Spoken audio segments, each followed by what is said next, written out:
In the world of Turinlay rests an enormous island called Prycene.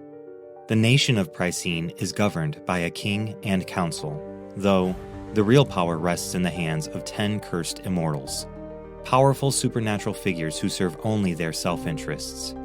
The land is plagued with black-blooded monsters, corrupt political leaders, and bloodthirsty bandits. And the one man who is willing to stand up to them all just so happens to be an unholy abomination, a summoner of the undead, the Necromancer of Prycene.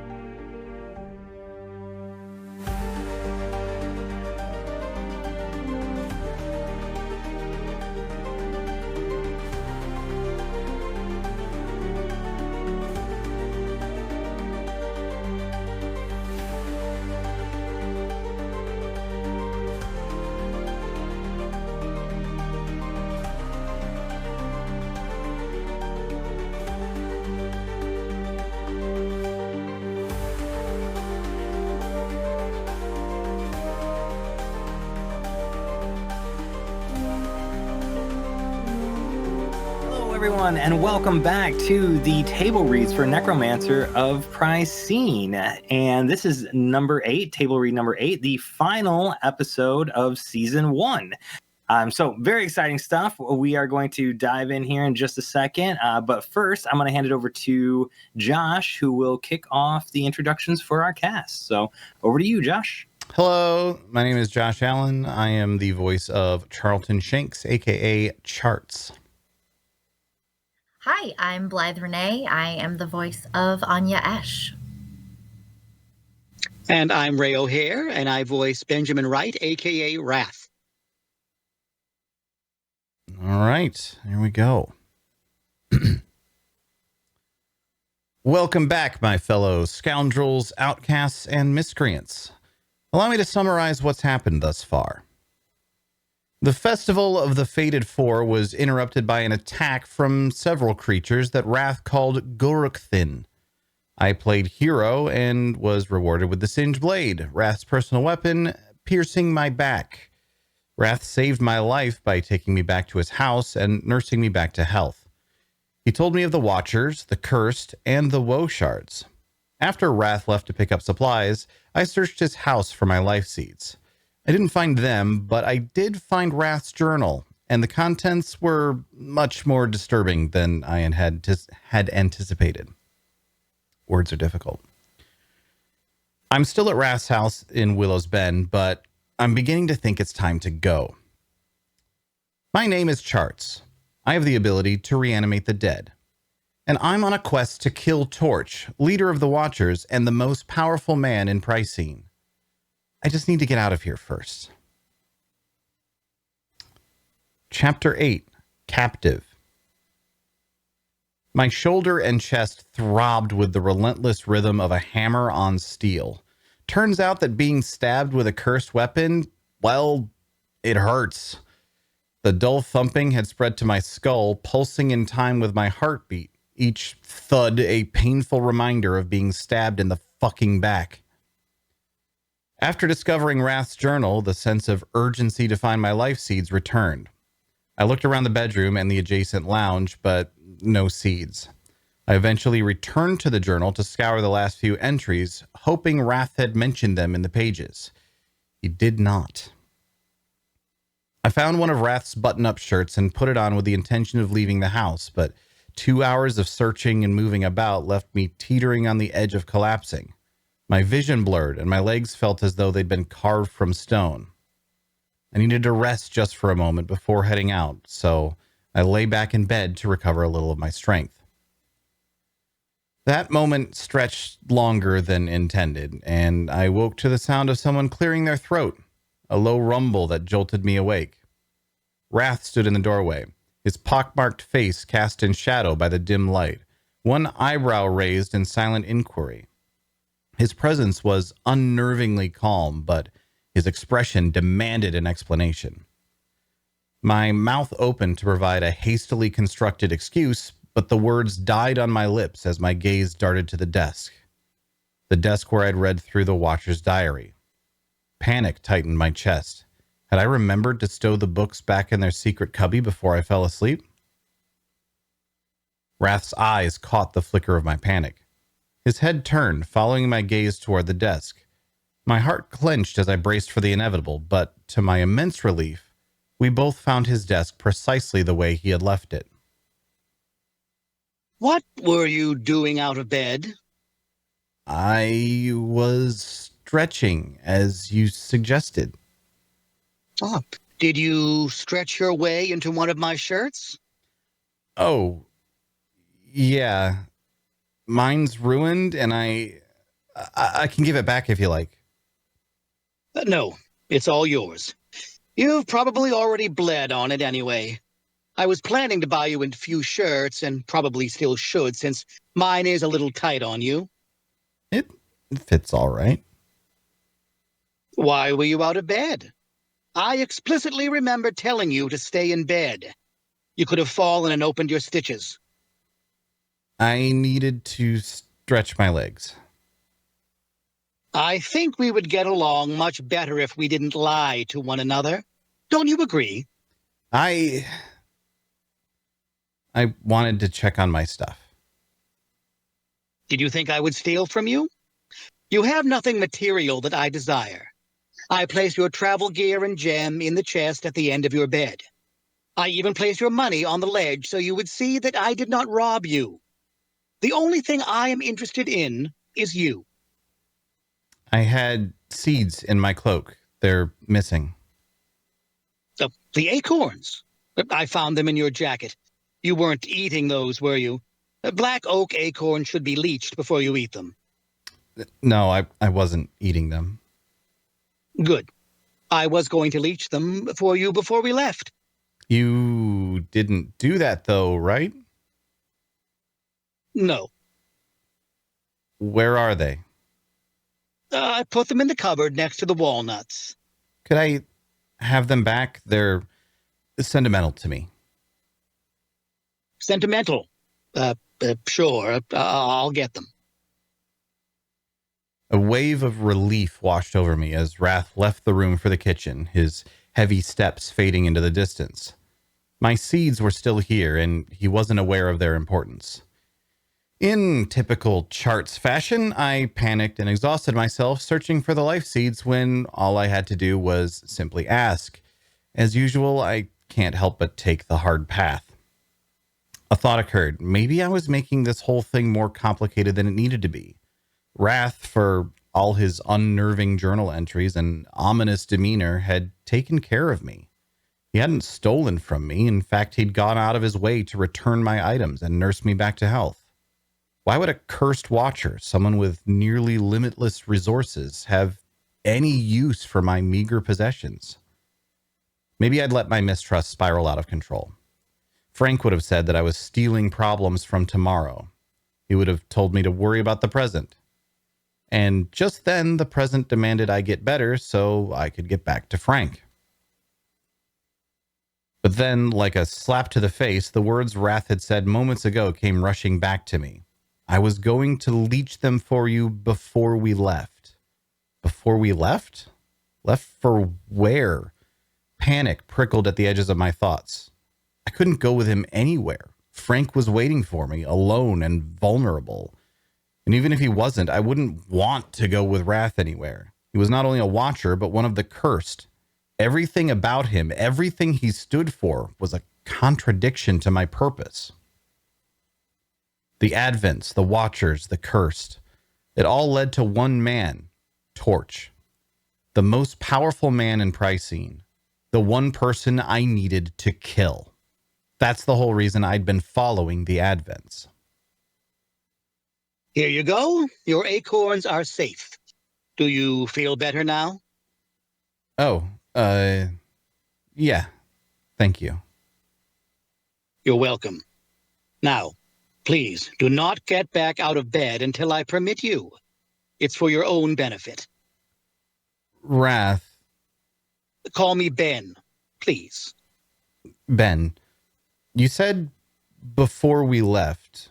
What does that mean? I need to determine why you are immune to the woe shards. I was able to document your healing journey, but there is still much I do not understand. Charts. You might be one of the biggest discoveries of our time. Unfortunately, Willow's Bend does not have the resources I need to conduct this study. So I'm taking you with me back to my home in Dawsner. In Dawsner? I can't go to Dawsner. I know it's a bit of a trip, but I have secured a coach so you can travel comfortably while you recover. Also, I know this is likely disruptive to your current travel plans, but rest assured, you will be compensated for your time. I have other obligations that I have to see to. What are they? I can make arrangements with Big George to have them cared for. Can I have time to think about this? I understand your hesitation, but this is bigger than you, Charlton. I just don't think I can do this. I appreciate you taking care of me, but I need to leave. I can't go with you. I'm sorry. No, Charlton, I'm sorry. At some point, I must have given you the impression that you have a choice in the matter. You do not. You are going with me to Dawsner. We are going to meet with my colleague, and I'm going to solve you. Do you understand? Am I a prisoner? I hope that's not the case. I would like to work with you, together, as a team. Then you will be compensated for your assistance. If I'm right, you possibly go down in history for your contributions. You will be known as the man immune to woe shards. You will be legendary. But that is only if you come voluntarily. If you are unwilling to assist, then I'll be forced to detain you, and you will reap none of the benefits. We don't want that, do we, Charts? No, we don't want that. Good. Now get some rest. We're leaving in the morning. The next day passed in a blur. Wrath attended to the travel arrangements with methodical efficiency and rarely left me alone for more than a few minutes. At some point, he handed me another dose of that rowan leaf concoction, a blend of agave and muddled blackberries. I drank it without complaint, and it pulled me into another deep, dreamless sleep. When I woke, I discovered Wrath had gone out and returned with supplies for the journey. Among them was a wardrobe to replace the few clothes I had lost when the rusted saw burned. It was more than I'd ever owned or really needed to own. A few shirts, a couple pairs of pants, some stockings, and undergarments had always done the job for me. The case Wrath had stocked with my new, more expansive wardrobe was also quite a step up from my old battered pack. At first, I felt a twinge of gratitude. No one had ever made such an extravagant purchase on my behalf. But as I watched Wrath carefully pack my coin pouch, travel kit, and emerald into the case, reality settled in. This wasn't generosity. Money was no concern for one of the cursed. His attention to detail wasn't care, it was control. Whatever freedom I thought I had left was dwindling fast. As time passed, we spoke no more than 20 words to one another. There was nothing left to say. I was his prisoner, he was my warden. I concocted a dozen different ways of escape, which all crumbled under the weight of two harsh truths. My body wasn't ready for it, and Wrath was always close enough to crush any attempt. So I bided my time, restless and helpless. The day turned to night and the night to morning. Wrath packed the carriage with speed and efficiency. The man was a perfectionist, organized and particular. The enclosed two-horse coach was immaculate and clearly built for long journeys. Its ornate design and reinforced structure spoke of wealth and importance, but I only saw it as my cage. Wrath helped me into my seat and then closed the door, leaving me alone in the carriage. I nearly broke my silent protest to ask him where he was going when I heard the sound of a bolt sliding into place from the outside. I was truly trapped, any illusion I still held of autonomy shattered. Outside, I heard him climb into the driver's box and snap the reins. And just like that, we were on the road to Dosner, the wheels beneath us creaking like the slow grind of inevitability. Now, I know you're probably thinking to yourself, Charts, isn't this exactly what you wanted? You've been following the Advents so that you could get close to the Watchers, and here you are, riding with one of their elite. Fair point, but there is something vastly different between stalking a group of people toward your intended target and being held prisoner by one of your target's most trusted colleagues. From what I found in Wrath's journals, I don't believe he's planning to give me the freedom I would need to accomplish my goals, or any freedom for that matter. I stared out the carriage's thin windows as we rolled on. I measured the frames in my head and decided they were too small and I was too sore to attempt to slip through them. My thoughts wandered to Frank, who had been alone in the meadow for the last week. He depended on me, and I'd abandoned him. I'd failed my only friend. To distract myself from the endless fall into self-pity, I reached under the opposite bench and pulled out the new travel case Wrath had packed for me. The clothes and the case together must have cost at least 20 crowns. I swapped the shirt I had taken from Wrath for one of the new ones. At the bottom of the case, neatly folded, was my old travel cloak. Wrath had stitched it back together and cleaned it. I hadn't noticed when he packed it, and the sight of it sent a rush of emotions through me. It was a small piece of myself, the only thing I could still call my own. I tucked the life seeds into the hidden pocket, folded the cloak with care, and returned it to the case. As I slid the case back onto the bench, I heard a faint knock from beneath the floorboards. I ignored it at first, assuming the carriage had rolled over loose stones or uneven ground. But then it came again, deliberate and distinct. My eyes snapped to the floor where I noticed a section of the boards shifting. I pulled back the thick rug in the center of the carriage, revealing a hidden hatch door.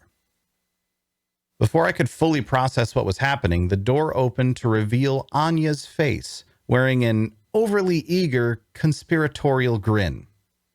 My jaw dropped as she placed 2 fingers on her lips, urging silence. She popped up through the floor of the still-moving carriage like a jack-in-the-box and sat cross-legged on the bench next to me.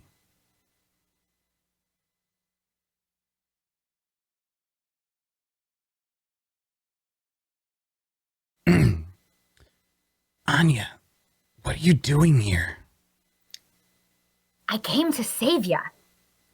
How? And why? Through the floorboards, obviously. And 'cause I was bored. 'Cause you were bored? Never mind. How did you know I was here? I heard you chatting with Wrath yesterday and figured you probably didn't want to go with him, so I'm here to spring ya. You heard me talking to Wrath? You know what? Never mind. This is great. Let's go. Can't yet. We gotta wait for a few. There's a river coming up around the bend. It'll be noisy and we can drop out the bottom of the carriage then. All right. Yeah, that sounds good. You still gotta be quiet when we drop, though. I know your shoulder's hurting, but you gotta try to keep it down, all right? Yeah. I'll do my best. Is there anything we need to take with us? That travel case right there. It has my stuff in it. I'll take care of that. You should put this in your mouth. A dirty rag? It's not that dirty. And it'll help keep you quiet when we drop. We'll probably hit the ground hard, and I don't want you making a holler. How did you know about the hatch? I checked out Wrath's carriage days ago while you both were busy. He already installed the hatch, I assume for nefarious reasons. Last night, he packed several of his cases in the storage area below. Later, while y'all were sleeping, I took 2 of his cases out and hid down there. That's where we're going out. Now, put the rag in your mouth and get ready. I did. Anya grabbed my travel case and plopped herself butt first through the floor and into the storage area. I followed more cautiously, mindful of my wounded right shoulder.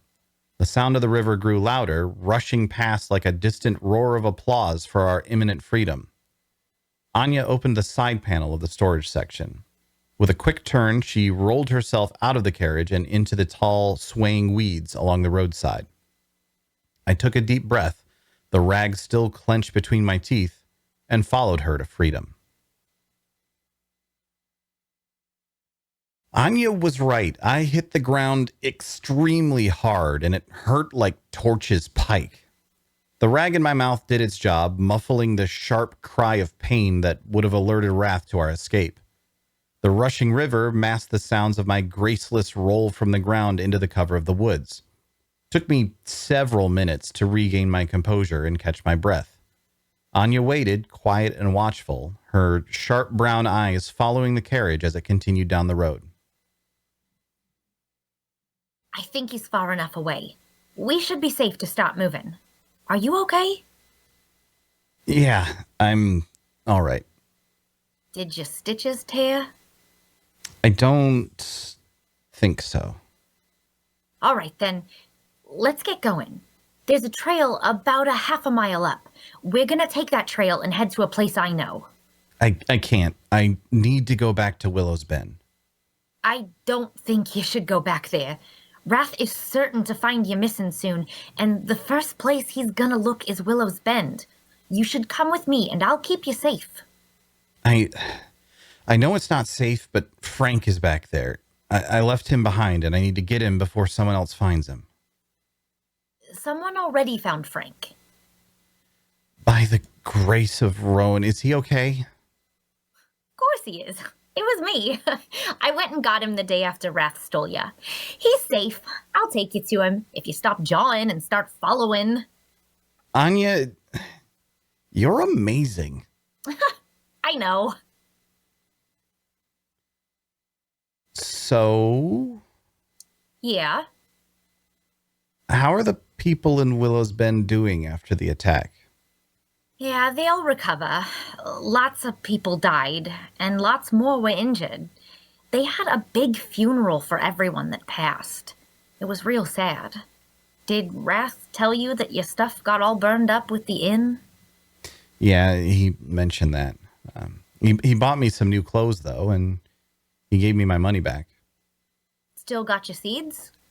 Yeah, he gave me those back as well. Good. I was worried that he would have taken them. Me too. Do you know what happened with the Advents? Those chumps, they took off after the fighting came to an end. They stole some coins from the dead people and skipped town as soon as they could.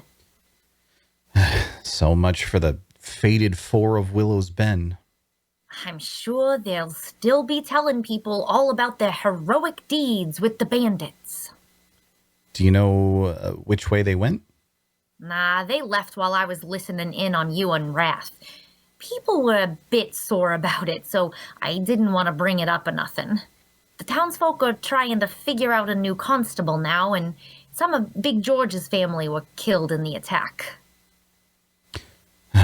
What a mess. Sure is. Anya, where are we going? I found an old hunting cabin. A really nice one, too. It ain't been used in a long time, but it's still in good shape. I've been holding up there with Frank and getting ready to spring ya. I really can't believe you saved me. And you saved Frank. I owe you so much. Yeah? Truly, I owe you a huge debt. Whatever you need, if I can do it, I will. For real? You promise? I promise.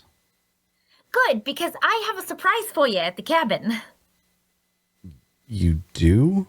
Sure do, but you gotta wait until we get there.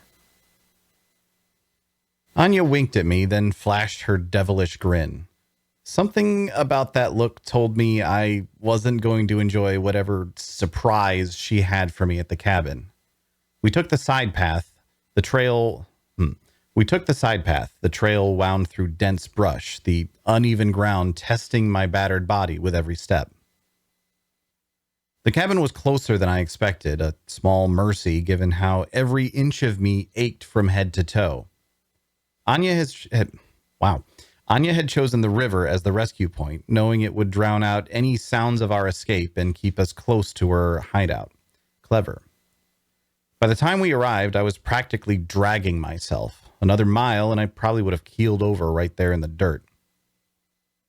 The cabin was grander than I had imagined. 2 stories tall with a wraparound porch that hinted at better days. It looked like something out of an old painting. 2 chimneys stretched skyward, one on each side of the house, while an overgrown garden of wild tomatoes and potatoes sprawled across the eastern side of the house. A pair of gnarled apple trees rested between the house and an underground shelter. The shelter doors were locked and barred, and vines had already begun their slow crawl up the weathered wood, blending the doors into the earth around them. I paused at the edge of the clearing to catch my breath. We're here. How you doing? Good, now that we've made it. Frank's inside the cabin. That looks more like a house. If you say so. What's in the shelter? I don't know. I didn't look in there yet. Want to check it out? Maybe later. All right. Anya, Yeah? you said you had a surprise for me. Is that inside too? Nope, that's around the back of the house, under the top. Can you tell me what it is, or must I wait? You don't want to see it first? I think it'll be more of a surprise. I think I'd rather you just tell me. Well, that's not fun. But, if that's what you want.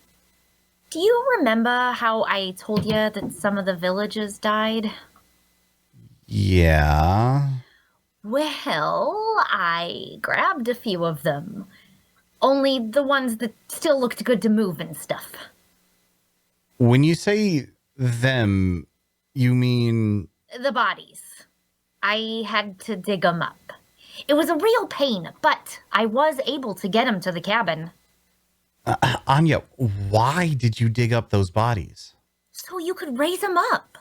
And why would I want to do that? Do you remember when you said you owed me a life debt? Yes, but... Well, you promised, so I'm gonna need your help with something real big. How big? The biggest! What is it? We're gonna kill the king! Yay! Yay! Additional murder. It's a 2-for-1 deal. Yeah. No, great job. Thank you so much to Josh, Blythe, and Ray for their wonderful performance and the guest appearance from Blythe's cat. Loved it. So yeah, big that wraps up season 1. That's it. So if you would like to go and listen to the fully edited, fully recorded sound effects, all that jazz, make sure to check out our website at creativetypo.com, or you can find us wherever you get your podcast by looking up the Necromancer of Prycene, and it'll appear there in your feed. Magical. And besides that, I want to give a big shout out to a few people. First, Tisha Zang, who is the show editor. She does a masterful job editing all the scripts and getting all of the story to line up and making sure I'm not missing anything. Adam Culbertson, who is our audio engineer. He's the one who will actually be able to take it all and make it into an awesome epic tale with the music and sound effects and all that jazz. So a lot of work that he's got to do now that everything is recorded. And then to Nick Mead and Patrick T. Arseneault, our executive producers from Patreon, as well as all of our Patreon contributors. Thank you so much for your contributions to the show and to the network. We couldn't do this without you. So for everything else, you can check out our website at creativetypo.com, like I said, and we will hopefully see you soon for season 2 of the Necromancer of Prycene. So thanks. Bye.